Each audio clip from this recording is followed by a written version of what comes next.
Hi, I'm Tammy with the Florida Suncoast Homes team. Michael and I are offering for anyone who books an appointment with us to discuss buying or selling their home, we're offering these 8-day, 7-night resort getaways. And because we were getting a lot of questions from people, they were asking us, is this a timeshare presentation? What's the deal with them? Why are we able to do this so cheap? We decided we should probably try it out for ourselves and document the process so that people knew exactly what to expect with these, so that you aren't concerned about whether or not it's some kind of a scam, because these are provided by a third party. They're not provided by us, provided by a company called Cash Saver, and they work with a travel agent who just happens to be actually fairly local here. So what we did is we went ahead and we booked a vacation recently, and what you have to do is you send this form in with a $25 processing fee for them to get started on it, and you pick 2 destinations and 2 different dates. And what we chose as our destinations, our first destination we chose was Aruba, and our secondary destination, our backup if you will, was St. Martin. And we chose 2 different dates. The first date that we gave them was right after Thanksgiving, and we were able actually to find a place, so that's when we went. So we just recently got back, if you're listening to this in late 2019. So here's how the process worked. We sent in, as I said, we sent the voucher in with the dates that not even the dates we wanted. We just sent the voucher in to get it activated, and then we received from them the confirmation package, and it had a form that we had to fill out, and that's where we chose our destinations and we chose our dates. And then we sent that in with a $100 processing fee to get all of that started, and that is a non-refundable $100 fee. And then what we found out, or what we got back, the form says that you pay $100 activation fee, and then government taxes and resort fees. And it says resort fees of $299 to $399, but obviously that's going to vary from one resort to another. Basically what that resort fee is it covers for them whatever they're willing to accept as the lowest possible rate that they're willing to accept for that room that you booked for that week. As I said, we chose Aruba as our primary destination and St. Martin as our backup destination. They actually did give us the Aruba destination, and then with that, when they gave us and they said, yes, you're approved for the dates that you wanted are available for Aruba, here are 2 resorts that you can book. And the 2 resorts, one was pretty much right on the water, across the street from the water, and the other one was a couple of blocks away from the water.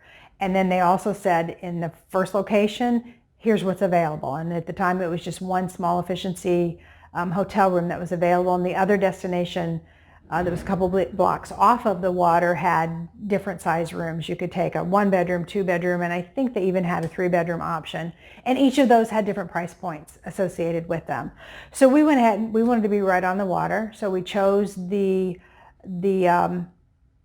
efficiency hotel room that was on a resort that's right on the water, and we went with the lowest possible option. And just to let you know, for the all in with the $25 activation fee, the $100 fee for booking it, and then the resort fees, our total cost for 8 days and 7 nights in Aruba was right at $700. That did not include airfare, and it did not include our food. Obviously, it's not a all-inclusive resort, but that came out to about $100 a night. And for a week in an exotic location like Aruba, it was a heck of a deal. When we got to the hotel and we checked in, they charged us a fee for, what was that? When we got to the resort and checked in, they charged us a deposit, which is refundable, so we'll get that back. We haven't gotten it back yet. And then when we checked out, they charged us the taxes. So when we first got the documentation, there was a fee involved, and I think it was $4.99. And then, like I said, we'd already paid the $100, and then we had to pay for the taxes when we were there, and the taxes came out to, I think, about $130. So like I said, for an entire 8-day, 7-night stay, it cost us about $700 for our room. So let me show you some pictures and some videos that we took so that you could see kind of what to expect. Now, obviously, it's going to vary from one resort to another. And like I said, you get options of which one you want to choose. I also want to talk about the fact that, we chose Aruba and St. Martin. We chose to go further south in the Caribbean. And we actually used our American Airlines points to get down there, so we didn't have to pay for airfare. But there are a lot of destinations in the United States. I think there's 60 plus destinations in the United States. In most states, they've got some locations. There's things like Las Vegas. In California, you can go to Lake Tahoe. Colorado, you've got Steamboat Springs. Florida, just here in Florida, you've got Daytona, Fort Lauderdale, Orlando, Pompano Beach, and they've got also St. Petersburg. So there's a lot of different destinations you can choose. You can go to Vermont. There's some things in Texas, South Carolina. So it just depends on where you want to go. You pay your activation fee, and then before you actually book your room, you know exactly what it's going to cost for that, other than the taxes. They collect the taxes at the hotel at the time of checkout, because they're the ones who have to turn the taxes in, not the travel agent that you're working with. So without any further ado, let me show you some of the pictures and some of the videos that we took so that you can see what we were able to do for $100 a day in Aruba. So this was our hotel room. I wasn't overly impressed when we walked in the door. It was just a queen-size bed, which I knew that ahead of time. But it was very clean and it was comfortable. We had not only the bed, as you can see, there's a sofa that had a pull-out to it. So if we had children with us, they could have slept on the pull-out. Also had a small kitchenette area and a table, so we could have made meals there if we wanted to. We chose not to, but we did take advantage of the refrigerator and the coffee maker, obviously. They also had available things like a blender, cooking utensils, a toaster. So it was very comfortable as far as being able to stay there for a week and not have to eat out at a restaurant every single meal. The bathroom I thought it was very nice. It was very large. It was all travertine, so it had obviously been remodeled completely, or, maybe it was just like this when it was built. But anyway, it was a very large, comfortable bathroom that had a large walk-in shower that had a clothesline in it. We could hang our wet clothes because we didn't have a balcony. This was the lobby. It was an open-air lobby, as is most things down there, because it's hardly ever rains and there's always a constant breeze coming from east to west, so there's a lot of open air things to take advantage of that breeze, which makes it very comfortable unless you're out in the sun. It's very comfortable in most areas. Lobby was comfortable. You could sit and watch television, just enjoy being there. Also had a small coffee shop and a little gift shop, as well as this area that was like an internet cafe, but we had Wi-Fi access across all of the property, so we had Wi-Fi access in our room as well. This is an aerial shot from over the ocean. So the ocean's just right across there's a small street in front of it. As you can see, there's a couple of different pools. There was a barbecue area that if you wanted to, you could have barbecued while you were there, which made it very convenient. The hotel also hosted a barbecue once a week. And then there was also this Italian restaurant with basically pizza and other Italian foods on the third floor, which is the top floor. It's considered a low-rise hotel with a beautiful view. The water in Aruba is amazingly clear, and we just really enjoyed it. As you can see, it's gorgeous, and there are the divvy trees that people could take advantage. So you can see the beach is just right across the street, and it wasn't a terribly busy street. You see a couple cars going by there, but we could get across easily. And then this is a video that I shot. I was very pleased the morning after we arrived when we went walking around to see what the resort entailed. We got in very late at night, and we didn't have a chance to see what the hotel really had to offer until the next morning. So there was plenty of areas for you to sit around the pool and just enjoy, which we took advantage of several days and just really relaxed. There are palapas everywhere down there, not just around the hotel, but on the beach as well.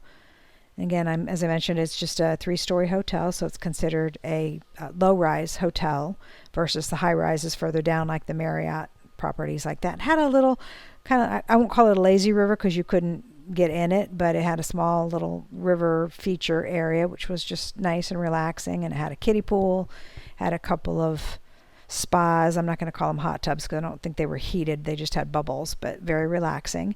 And just, like I said, extremely comfortable environment, great place for us to sit around and take advantage of just relaxing for a week. As you can see, the beach is just right across the street there. Here's Michael setting up our table for the day. Let's see. Oh, they also had some games to play outside, some beanbag toss, and I think at one point I think there's shuffleboard courts, and at one point there might have been a small miniature golf course. I don't know if they were putting that in or taking it out. We couldn't quite tell. And just all in all, it was a very nice hotel, and for $100 a night, it was a heck of a deal, and we really enjoyed our trip, and I hope that you enjoy yours if you go as well.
Is for you to sit around the pool and just enjoy, which we took advantage of several days and just really relaxed. There are palapas everywhere down there, not just around the hotel, but on the beach as well. Again, as I mentioned, it's just a 3-story hotel, so it's considered a low-rise hotel versus the high rises further down, like the Marriott properties like that. Had a little kind of, I won't call it a lazy river because you couldn't get in it, but it had a small little river feature area, which was just nice and relaxing, and it had a kiddie pool, had a couple of spas. I'm not going to call them hot tubs because I don't think they were heated. They just had bubbles, but very relaxing. And just, like I said, extremely comfortable environment, great place for us to sit around and take advantage of just relaxing for a week. Give myself some space because I think it's going to move faster than this. As you can see, the beach is just right across the street there. Here's Michael setting up our table for the day. Let's see. Oh, they also had some games to play outside, some beanbag toss. And I think at one point I think there's shuffleboard courts. And at one point there might have been a small miniature golf course. I don't know if they were putting that in or taking it out. We couldn't quite tell.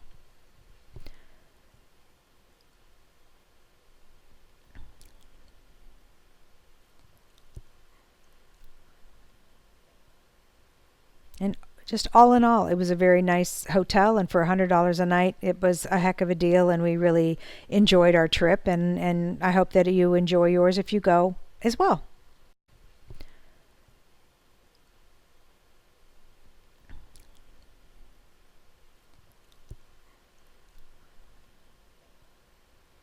And just all in all, it was a very nice hotel, and for $100 a night, it was a heck of a deal, and we really enjoyed our trip, and I hope that you enjoy yours if you go as well.